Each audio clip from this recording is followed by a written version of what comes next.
This week on The Yarn, we catch up with 2 times CrossFit Games athlete Pip Malone, the newly crowned Pacific Games and Oceania weightlifting champion, and also my old mate from CrossFit Newcastle, Darren Coughlan. All right, so welcome to episode 1 of The Yarn. We have got Pip Malone and Darren Coughlan joining us here from Newcastle. Pip Malone, the Pacific Games and Oceania champions in the women's 63 kilo weightlifting division. Pip, welcome. Thanks for having me. You're welcome. Thanks for coming down. Darren Coughlan, owner of CrossFit Newcastle and the Give 'em Cold Steel training program, and according to his email signature, knower of many things. Darren, welcome. Thanks for coming down. All right, guys, we are days off the CrossFit Games. Pip, do you wish you were there? I definitely miss it, but I don't wish I was there this year. I'm very happy with what I'm doing in weightlifting. Yeah. But I definitely do miss it. It's a fun time of the year. Yeah. The one thing that I've always liked is the check-in, when they show the videos of the check-in and people rocking up and getting all the new gear and their shirts with names on it and the fun stuff. What's that like? What's that check-in like? That's definitely one of the best parts of it, because everybody's just really excited to get there and see everyone else and obviously get all the free stuff. The free stuff, yeah. And is that when it hits you that it's on? Not quite. It probably after you've checked in and gotten all your gear and rubbed shoulders with all the superstars and stuff like that. That night when they do an event announcement, that's when it starts to set in. Just a couple of beers, just to relax, that sort of stuff. That's it. That's right. That's right. A couple of cold ones. Do you remember when it was first announced that Reebok were going to be the naming rights sponsor? How much hate was directed on various forms of social media and on CrossFit.com, I think, about selling out and this sort of stuff. Yeah. About how you had to wear the Reebok clothes at next year's CrossFit Games. Was that the rule, that you had to wear Reebok? Well, that was going to be the thing. You'd get given clothes to wear. Yeah. It's funny now that's like one of the highlights of the games weekend is getting there and getting all the gear. Getting all the gear. Perks. I know. But initially that was going to be like they've sold out. That's what everyone accused them of selling out. But now it's like... Yeah, and remember blokes like us who had played sport beforehand were like, stoked, this is only going to make it better and all that sort of stuff. Yeah. And I think I saw on social media a couple of days ago that the Wallabies were in camp and they were going through their camp selection. They were walking around and they're sponsored by ASICS, so they're going in different booths, getting on their free kit. Exactly the same. And they looked, when I dropped Pip off for her first games, it's exactly the same as CrossFitters were walking into their Reebok superstore, getting all this free stuff. All these professional rugby players are on $250,000 plus. Yeah. They're all walking around like CrossFitters as well, getting all free kit. Oh, have you got this shirt? Have you got these shoes? Yeah. Like everyone's the same. I don't think there's a time in your life where free stuff is not fun. No. Ever. Well, when Ben Eichen was... Even vegetarian meal, if it's free, you're going to eat it. That's it. Well, when Ben Eichen was first selected for Queensland in his early years of his rugby league career, they asked him, what was the highlight of going into the State of Origin camp, and he said basically rocking up on day one and getting all the free clothes, because that's when it hit you that you were part of the Queensland team, So, yeah. And I've always thought that reminded me of a similar thing, like checking into the games, all that new stuff. Yeah, and then you see, so the athletes get dropped off by the coaches, because at games, from an athlete's perspective, games week is awesome. Yeah. From a coach's perspective, it sucks. Because all you are is a chauffeur and a bag carrier. Yeah. So you drop them off. I witnessed that too. They walk into the room and they get stuff. You get a palm on the chest saying, come back in 2 hours. Yeah. Basically a big F you. Yeah. And then so you sit in the lobby with all these other people who are really good at their job, but you feel like losers. While we're getting slumped through. It's terrible. It sucks. And, that just sets the tone for the whole week. Well, we have someone who trains here who works for an airline on the International League, and a particular national sporting team was on that plane, and the players were business class and the coach was premium economy. And this person chatted to the coach, and the coach said, "Don't worry, I'm changing that." Fix that. Interesting. So now with the games, you were obviously over there for what? Before the games, for 3 weeks before last year? What time did you get over before the games? Last year was a little different. I was over there for a while before because I was doing some things in New York. So I was over in the States for a good month before. Yeah. We actually went to California. Yeah. And then I was in California for 2 weeks before. Yeah. Before the games. But the year before my first games, Yeah, we went over about 2.5 weeks before. Do you reckon there's an optimal time you need to prep or not over there? I think every athlete's different, but I feel like every athlete's different, as I just said, but there are some athletes who have flown in that week and checked in a few days later and they're good to go. But it takes a week to acclimatise to... Personally, for me, I don't travel well. Yeah. I never have, so I need time. Remember that Scandinavian guy who, what was the year that Chad won the triathlon? Yeah, the swimmer. He won the swim. 2013. Was it 13? 12. No, 2012. So I was there. Hamilton. I was there coaching and working. Yeah. And everyone's going around. So this Scandinavian guy, he came second in the try. Yeah, he won the first. Basically died. Like goes to the hospital and ends up with rhabdo and stuff. And then everyone's teeing off on him, saying, "Oh, how amateur is it? Like you'd think someone that fit would know about their, like nutrition and all that sort of stuff and their hydration and that." But the poor guy came from like 0 degrees. Yeah.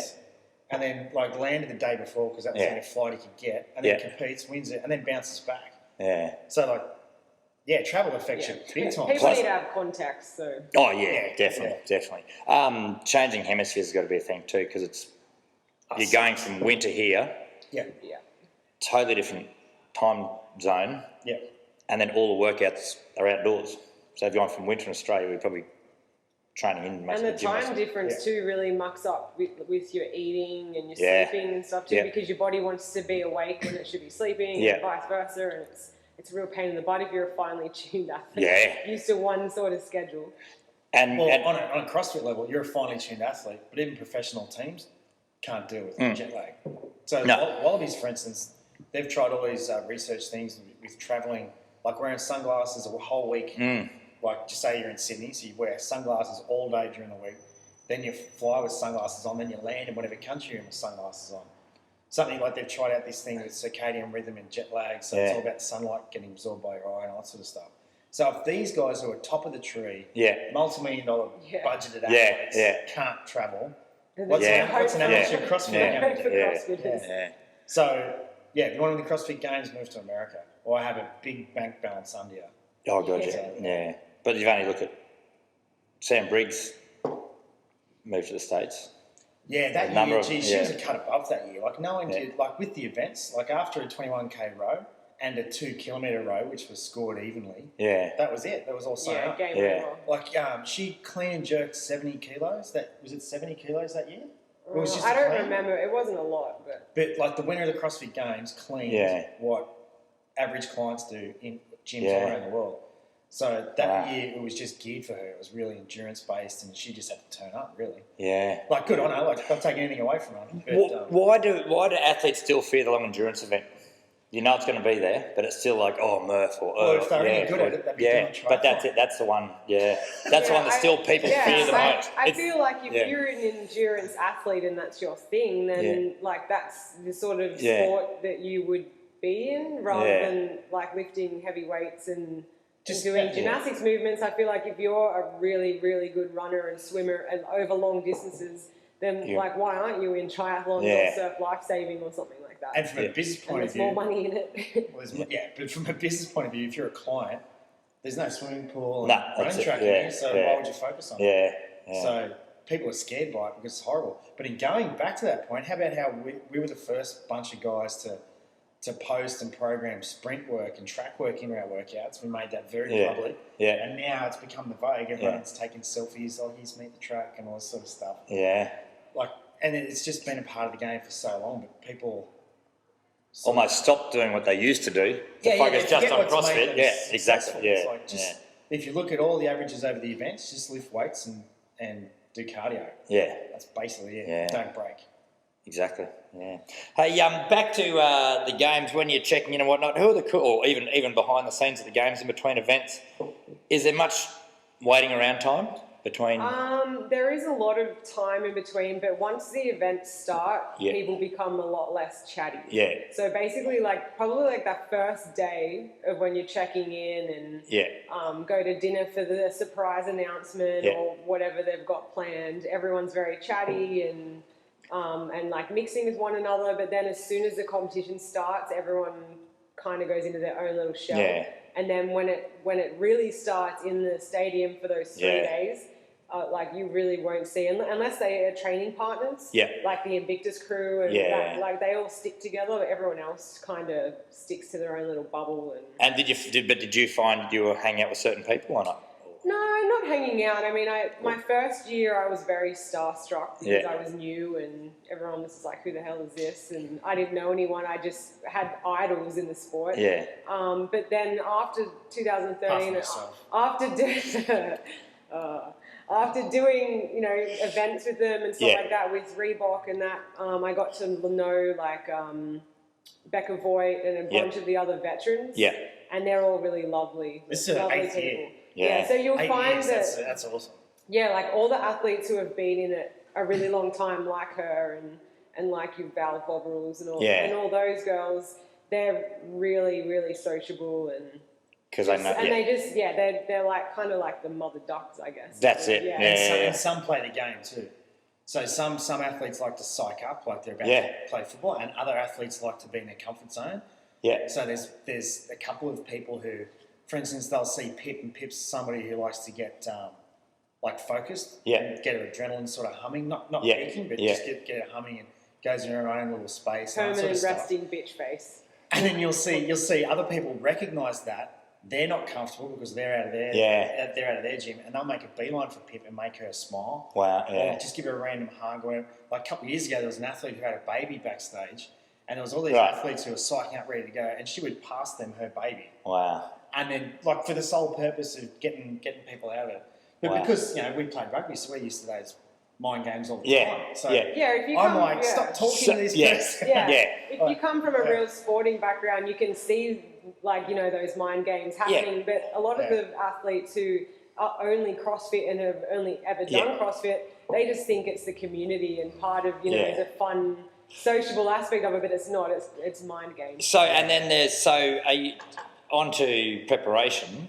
Are you like, in footy, some people get right into the emotion side of things and the psych up before the game, but then there's other people who are like a more of a technical approach to their, you know, at this stage I want to be doing this, like from a rugby league point of view. Yeah. Do you have a technical preparation or a emotional preparation, or how do you mainly prepare to get your game face on for a workout or for an event?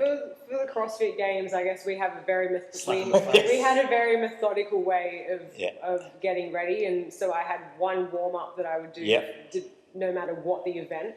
We'd go through that. And then obviously, depending on what the event was, we would get into more, you know, the technical side of that. But I'm not, like, I don't need to slap around the face and stuff. It's mostly just, I can, you know, prepare myself mentally, and then Daz will just be like, you need to do this, this, and this, and this for this long, and then we're ready to go. So I don't really. I'm not into the like slap the thigh, slap the. What was your best psych up for rugby? What was your best psych up for rugby?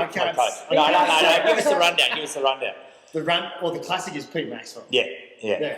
Oh yeah. It's dead set. Like it is like we're preparing for. So if you'd go to the regionals, and you would go down to regionals, and then like we'll time it so it could be 15 minutes before an event. And it's like, right, mate. We here to turn up or what? So, then Pete will start frothing at the mouth. Let him do a couple of reps, then I'll just start like shoving him, going, come on, mate, we good for this. So just start getting real physical and stuff, and then he will literally try to jump workout. It's unreal. It's great. It does bring you back to footy, and every time you do a session with Pete, you think, I might just have another year in the sun, might put the boots back on all the time. But, it's funny though. Some people thrive off that. So that's what some people just froth off that stuff. Well, mate, Gordon Tallis, in his book, former NRL player, he said Wayne Bennett was the best for it. Wayne Bennett knew exactly what buttons to push with what player. And he said what he would tell Wendell Saylor, if he told that to Alfie Langer would just laugh. And Alfie Langer would still be vomiting, because every time he played a game, he was vomiting, so nervous for the game. But if he said to Alfie what he said to Wendell, Alfie would laugh. But he said, when Tallis played his first test for Australia, or captain Australia for the first time, I think the story goes, in the shed before the game, before they ran out, Wayne Bennett said to him, who were your heroes growing up? Like, who did you pretend... I get shivers telling this story. He said, who did you pretend to be in your backyard playing footy? And Wally's a Queenslander. Tallis is a Queenslander. And he said, he goes, mate, I pretend to be Wally Lewis or Gene Miles. And he goes, right, tomorrow morning, make every kid pretend to be Gordon Tallis in the backyard. And Tallis is like, right, Just that's it. And that was the right sort of the family connection buttons to push for Tallis. He said he knew exactly what to say to different people. Like, well, he gets the results, and Yeah. when you're at the top of any sport, like you've got it. It's people management. Like it's not if you what's the word? Like there's this other sport that's started grid league, right? So they've got these. A lot of the teams have CrossFit coaches that are now being the managers of a team. Yeah. And they've sort of gone from what we know as a strength and conditioning level to a head coach. Yeah. But in our sport, like in rugby, the strength and conditioning coach has got nothing to do with the playing of the game. Like he prepares the athlete. Yeah. So those managers of like Premier League soccer, Super Rugby sides, you've got to know those buttons. To press, especially in NRL. It's such a confrontational game. It's like how are you going to pick yourself up to get bashed every week? That's it. Like, and that reminds me of a story that Bob Dwyer told. Nick Fay Jones told us this story back in 1992. Yeah. Pretty old. 1992, Nick Fay Jones talking. There was a bunch of us there. 23 years ago, mate. That's not long ago. I was That was 3. yesterday. I was 3. I just started gymnastics. That's 3. Jeez, how old was I? I was 17. Yeah. And Nick Fay Jones is telling us, how, because they were trying to get me to be a halfback, and I didn't want to be a halfback, I want to run the ball. Anyway, so we're talking about what made him best, and he said Bob Dwyer was picking him for, I think it was the 90 squad or something like that, and then Bob Dwyer was like, so, what are your goals? What are you doing here? And then Nick Fay Jones goes, I want to be the best number 9 in the world. Yeah. And then Bob Dwyer goes, it's not good enough for my team. And then Nick Fay Jones was just floored, saying, what do you mean? He goes, Bob Dwyer goes, no, I want you to be the best halfback you can be. Yeah. And then so Nick Fay Jones just took that and ran with it. And I still think he's the best halfback we've ever had. Yeah. But I'm biased. You're Best biased, coach too, Bob Dwyer. Jimmy. I still see Bob Dwyer. I'm lucky enough to meet him a couple of times and walk past him the other day. You still get starstruck seeing him. It's like, And he still asks you about He does, And he said, whatever happened to that fella from Newcastle? Rails. That's right, Kenny Powers. Back to the games, getting starstruck among various, CrossFit I thought we were talking about rugby. I didn't. Well, we'll get back. This year, as far as the crowd favourite goes, there's no Froning, no Kalipa, no Spieler. Who are going to be the crowd favourites, do you think, at the games this year? Well, Matt Fraser. He's going to win it. He's going to be a crowd favourite. He's lovely as well. He's a really lovely guy. And also last year, I think he was pretty popular in the crowd because he was the young gun, the new guy, and the crowd just loved it. And he pushed him. He pushed was Froning on impressive. everything. Yeah, because we sat and because I had withdrawn from injury, I had the pleasure of sitting back and watching the final and being in the crowd, and that was very cool. Well, actually, no, we're in Greg's box. Well, I saw that. Wallowing. There's Becca Voigt. I think she's easily crowd favourite. Yeah, I'm really stoked that she's back for an 8th appearance because she just deserves it. Like, she's a great girl.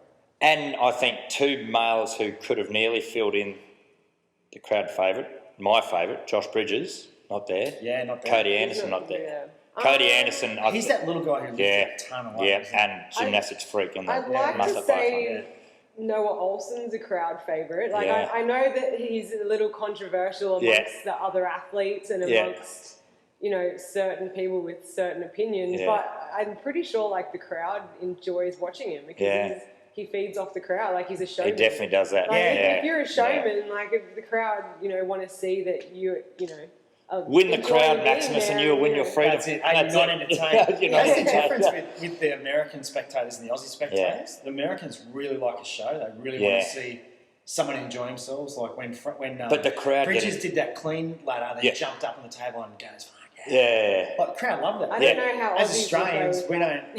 But we don't hate it, but we're just like. But you look at if that was in.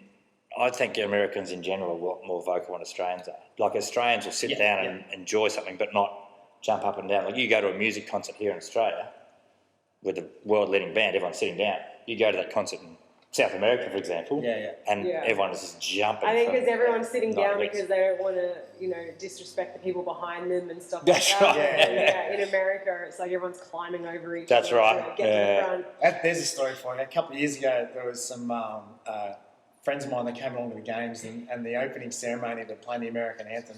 And one of the guys that was with us was so blind he couldn't stand up. So he was sitting down. And there was this other blind American bloke hitting him on the shoulder, stand up, like didn't realise that he was so drunk. It was like weekend at Bernie's. Wow. Well, I was in the front row at the games last year when the anthem that Saturday night, and there was myself, about 8 New Zealanders, and I think 2 Canadians, and a lot of them from affiliate holders from New Zealand. So we're all over there at the front row. And I thought, God, I hope the camera doesn't zoom in on us, because respectfully standing there, but it's not our anthem. So and they're zooming in on everyone in the crowd. I thought, God, I hope they don't zoom in on us, because God, we're going to look bad. But it makes you feel bad. Yeah, I know. But what was cool with the anthem last year, before the push-pull event, the handstand push-up sled pull before the men's final, as soon as the anthem ended, it was basically stand by, go. So they really did that well. That is probably one thing that sticks with me, and that was the event where Bridges and Froning went. God, that was that haunts me.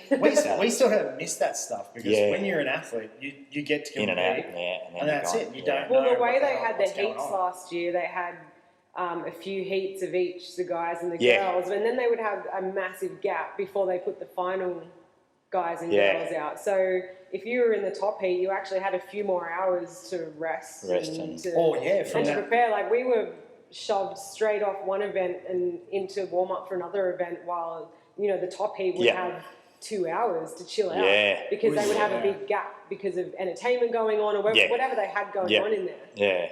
So that was there was a lot of us that weren't happy about that, but I guess that's what you. Yeah, that was you're in the top heat, then you get the benefits of being in the top heat. That's something like in the future. It's hard scheduling wise, but if they could fix that disparity, that'd be pretty. Because obviously working with television as well, it's tough. Well, we know it's tough, but it's just like after that sled event, there was 2 women's heats that had to go. Then the top 2 heats had time for a shower and a massage and a full recovery. Basically, if you were in those 2 heats that had to go straight away, you had no chance of climbing back up the leaderboard, because you were just so wrecked. Like, I remember talking to the other girls in my heats, and we were all just like, wow, we're wrecked. We are wrecked. Like, everyone else was able to go and chill out and eat, and we were just ready to go again. And the guys were worse off, actually. The guys actually were worse off. I think, because that was obviously going from daytime to nighttime. And then I think they literally told them, go change your shoes and come back, and we're going and we're doing the workout. So, whereas we at least got to move a bit and warm up. You had 20 minutes. 20 minutes. Yeah. Oh well. A year of training. That's it. The glamour of behind. Oh no, that's it. Yeah. It's like a Broadway show. Like I guess live theatre. Yeah. God, Dave Cash, I was amazed last year when you said he changed his clothes every half an hour, and I didn't really know what you were talking about. Then I realised he came out different shirt every time, so you can just sort of sweat pouring off. Well, no, it's a tactic, so people don't know what he's wearing, so it's hard to find him out and bring him for a photo. Yeah. I do the same when I walk around Newcastle. So that's right. Just one blue singlet, then put the flannel on it. 5 changes of clothes. Oh dear. Hey, now let's move on to Americans who have come through a collegiate system. So a lot of them have excelled, let's say, in some collegiate sport before they find CrossFit. Do they have an advantage over the average Australian CrossFitter, while a lot of our CrossFitters have been, dominant in various other sports? Do you think the average, because obviously they're college, college. We might have different answers. We've got very different views. Okay. Well, my view is no, I don't think it gives them an advantage from that perspective with having, the collegiate sports and stuff like that. Because if you look at how Australians are brought up, most of us are brought up on the beach, learning to swim very young, where sport is part of school. Like you have to, have to do sport. Like PE is part of kindergarten upwards. Like no one has a choice in the matter. You have to do sport. We're a sporting nation. But in America, I guess their population's a lot higher, and the talent pool's quite different because of the population difference. But then at the pointy end of the stick, there's 2 running tracks within an hour from here. Like, it's hard to find one. It's hard to get on. There's one. Yeah. To get on the track. Obviously, I've got a million parks and I can go and run around. Yeah. But to actually get on a tartan track is That's rough. yeah. So Well, my opinion is that our PE system doesn't teach pull-ups. So as Australians, we're never required to do a pull-up. We learn ball sports. We do ball sports. Yeah. We don't. We play sport like Kenny Powers. We're not trying to be the best at Hasn't exercising. We play real sport. Yeah. And if you look at, so I guess there's more resources for North Americans. yeah. But then I always bring up the case of Dan Bailey. Yeah. So Dan Bailey was cut from his track team, cut from his football team, which means he wasn't in the top 44 people for both teams. Yeah. Then he turns up to CrossFit 6 months later. He was the sixth fittest man in CrossFit, or in the world. Yeah. So that sort of, it says a lot for CrossFit, and it doesn't say a lot at the same time. Right. So imagine if the 44 blokes who are ahead of Dan Bailey quit and did CrossFit. Like, How good would they be? Well, I guess that's what I mean as well with, they have a huge population and all these collegiate sports and stuff, but I think Aussies have just a better basis of sports. Right. So, if you compared someone who was the same as Dan Bailey as far as going up through sports, school and stuff, it'd probably be on the same level. Chad winning the Pendleton event could be an advantage of that, example of that. Like that, like the biggest guy in 2012. 12? Yeah. Yeah, so and he basically said that's what we sort of grew up doing: swimming, running, and swimming, running, riding bikes, country. type thing. So outdoor stuff. Well, then you start looking at it as well. It's like Chad never played sport. I don't think. Maybe he played a bit of rugby sevens, but I don't think he's actually played sport. Sport, So it's At a sort competitive of level. so Chad proves that the American system has no advantage. Right. Yeah. It's a funny one. I think I always different athletes think are going to prove it differently. Yeah. It's funny. And as CrossFit grows, you're going to get more exposure. Like for me in Australia, CrossFit's the last sport you try because there's no money in it. Yeah. So it's like you try your hand at rugby, you try your hand at an Olympic sport because the gold medal means sponsorships. Yeah. CrossFit, there is no, you They're pay your starting way to to get the money. games. Yeah. Exactly. Whereas you represent Australia in an Olympic sport and it's funded. Yeah. If you get that green and gold, that trip's paid for. You've earned your right to go and represent your country, so they pay for it. Yeah.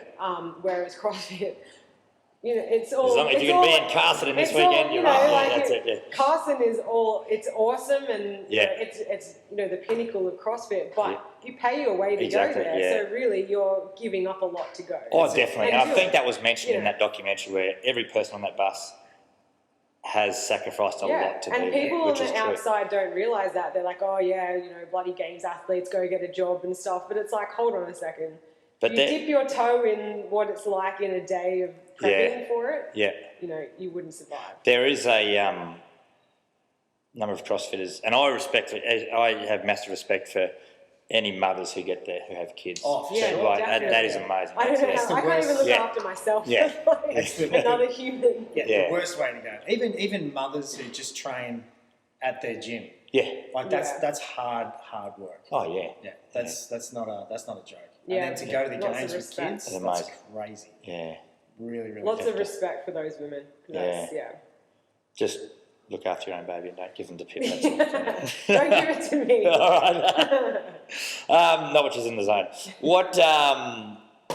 Who would you like to see do CrossFit? Footy players. Let's talk footy. Rugby league, rugby union. Wally Lewis, he would have killed it. Well, I've got a story for you. I remember Birchie and Kai down at CrossFit 2600. Yeah. They were telling me that Roffy turned up one day. Joe Roff turned up, like Wallaby legend. Yeah. And just destroyed the workout like it was nothing. Wow. And then walked out. Wow. Wow. And there's also a story going around that the All Blacks tried CrossFit back in the day, whatever year it was. Yeah. And someone said that they did Fran. Yeah. And they were all gassed. They couldn't do it. Yeah. Which is bullshit, because I know the strength conditioning coach, and they did try Fran, and they destroyed it. I think there was 7 guys who did 2 minutes something. And that's back in the day when Gregor Munson had the top time. Yeah. And he was always scratching 3 something. Yeah. So you get all those guys who are just genetically gifted. Imagine Well, any they're of all those fast dudes. twitch athletes as well. So give them a 2-minute workout and they're going to crush it. Yeah. Imagine Richie McCaw back in the day doing like Murph or something like that. Yeah. Like crazy. Yeah. Nuts. Yeah. especially with the CrossFit programming, because Dave does it. It's because he's testing fitness. He also likes to test mindset. So it's not just doable. It's a bit of a grind. It's going to break you mentally too. That's it. So it's got this military twang to it because of his background. Yeah. So, which is great. It's a great way of testing, not just physical attributes. Oh yeah, definitely. That's what I love about the mental side of things. When you're on that day 3 of the games on the Sunday, you can sort of see everyone's questioning their existence. Why are we doing this? Yeah. With footy players, I don't know, mate. It's a tough one. You look at David Pocock would just cream it. Yeah. It'd be over. Michael Hooper would cream it. Yeah. I don't think any backs would go any good. It'd be your back rowers, your open sides. They'd be the guys. Yeah. Rugby league, I don't know, mate. There'd be a few out there. It'd be interesting. But obviously, what are they going to stop? Why are they going to stop doing what pays their wage and then... there's got to be a career there. Yeah. You can't give up your life. Like in Australia, so we grow up on the pinnacle as, okay, I want to be an Olympian. Yeah. Because the gold medal has a payoff. It's like you're going to get a media job, you're going to get a TV job, cars are going to be thrown at you, and you're set up for the rest of your life as an Olympian. In America, it's like they don't care. Like we've got some friends who are American Olympic athletes. Yeah. And they're like, you're a celebrity for a month and that's it. Yeah. Well, Maurice Green won the 100 metres here in Sydney in 2000. They said, why did you get into track and field? He said he couldn't catch. So he didn't play football because he couldn't catch, so he just went and won Olympic medal instead. Like, what about Ronda Rousey?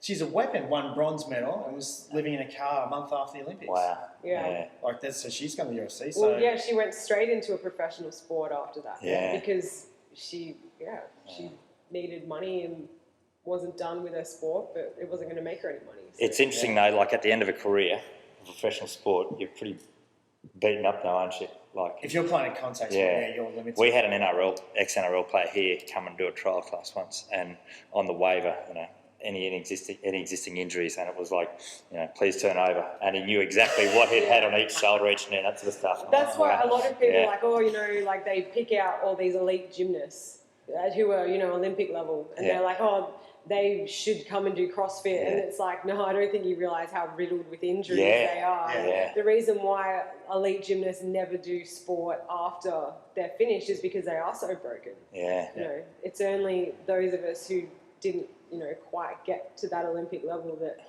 still have some time left in us. So is there something in that even? Is there something in the fact that, back to the earlier question, but if they're coming out of college sports and states, they've only gone as far as collegiate level. Dan Bailey. They're not quite broken But because CrossFit's growing so big, it's going to be huge. So your kids are going to have a career opportunity. Yeah. It won't be in affiliates, but it'll be, you do CrossFit the sport, there's an opportunity there for you. So you can devote 40 hours a week to training because that's a job. Yeah. And you're going to get paid like a 40-hour-a-week salary. But it'll still... At the moment, there's 40 hours a week lifestyle is required, and there's no pay. So you're not going to get those athletes that are going to cream it yet. But then it'll be similar to where you're going to have your recreational and your professional. So some people are just going to be good enough to make a professional career out of it, and some of them are still going to do it like a weekend warrior. Yeah, which is great, which is how it should be. It's totally the way it should be.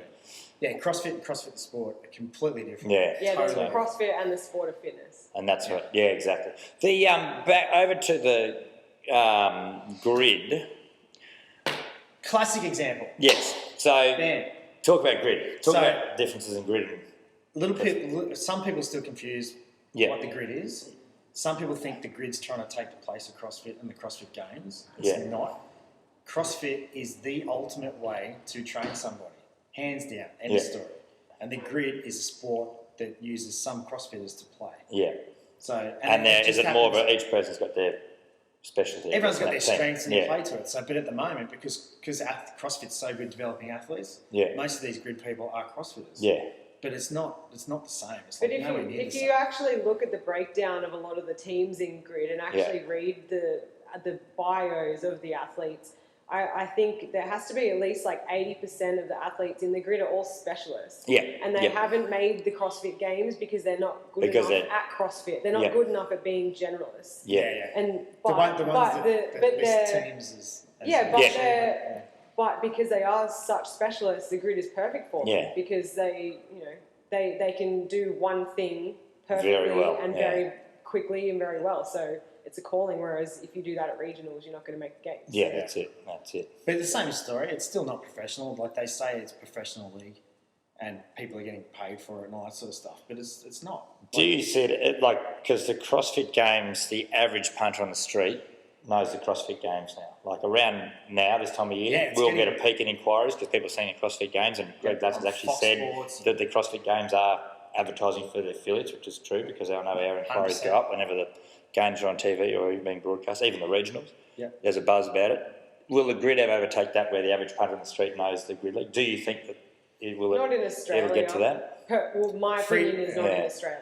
Free-to-air TV. Look at the NBL. Is it still called the NBL?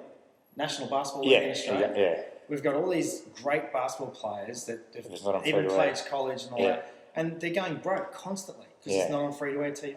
That's it. Like Super Rugby is dying. Yes, yeah. Like I've got some contacts in Fox Sports, and the numbers are not great.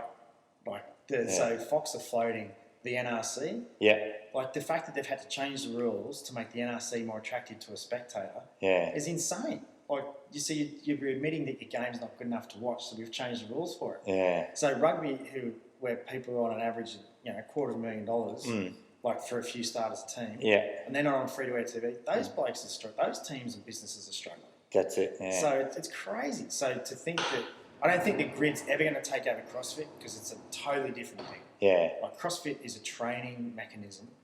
Yeah. Which has a showcase sport. Yeah. Whereas the grid's like it's a league. It plays every week, or it's attempting to play every week, and it's comparing AFL to rugby league. I think. Right. Do how do I was going to say? So use your words.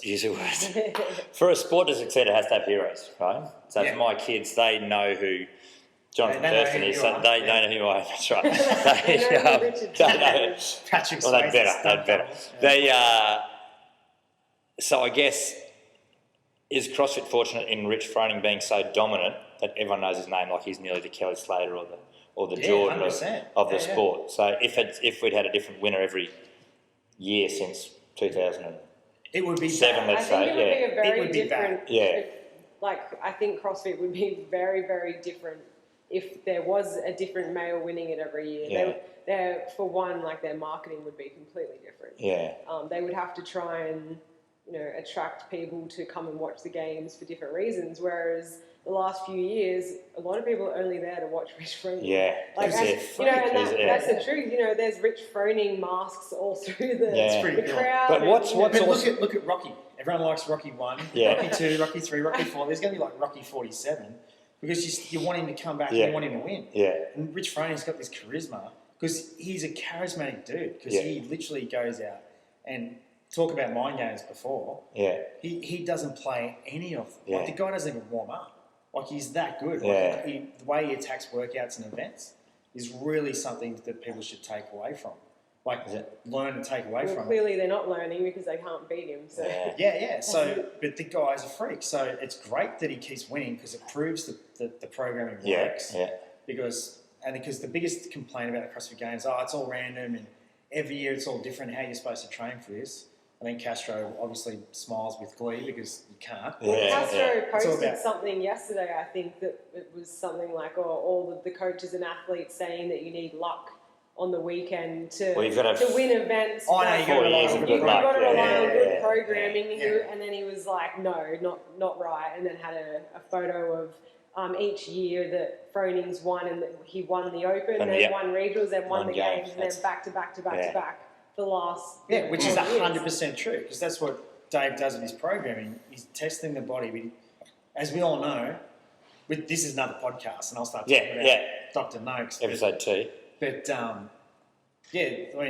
his mindset is he just won't be beaten, and it's not because he's egotist. Well, obviously, all elite athletes have a level of egotism. You have to. The guy, the way he approaches it, and I won't lead on it now. It'll be future discussion. I'll just. My athletes. The way he does it is spot on, and other elite sports people that I've interacted with and coached in other sports and rugby, for instance, they do exactly what he does. Yeah. So, which is outstanding. So it's got nothing to do with programming. Programming isn't the magic pill that people think it is. No, but if you look at his Smart workouts, they programming. are so simple. Yeah, his yeah. workouts, Smart are so, like in programming. his program, it's just simple. It's crazy. Like smart programming just protects you from getting injured. So whenever somebody gets an off-season injury, that's dumb programming. That's when the coach gets the sack. Yeah. Because if we were working for a Premier League soccer team or a rugby team, and I've just injured the star halfback's hamstring, guess I have no job. Yeah. So it's hilarious that people put so much faith in programs that have no results. Yeah. Or the only results they have are injuries. Yeah. Oh, I can't do this today because I busted my wrist. Yeah. Or I can't do this today because my shoulder's wrecked. Yeah. That's terrible coaching. Like, If change every coaching. off-season you're battling injuries, as an athlete, you really should be questioning what you're doing, because off-season is your time that you shouldn't be injured. You should be training smart and getting ready for comp season. Yeah. But, so back on point. Sorry, mate. This is the yarn. That's right.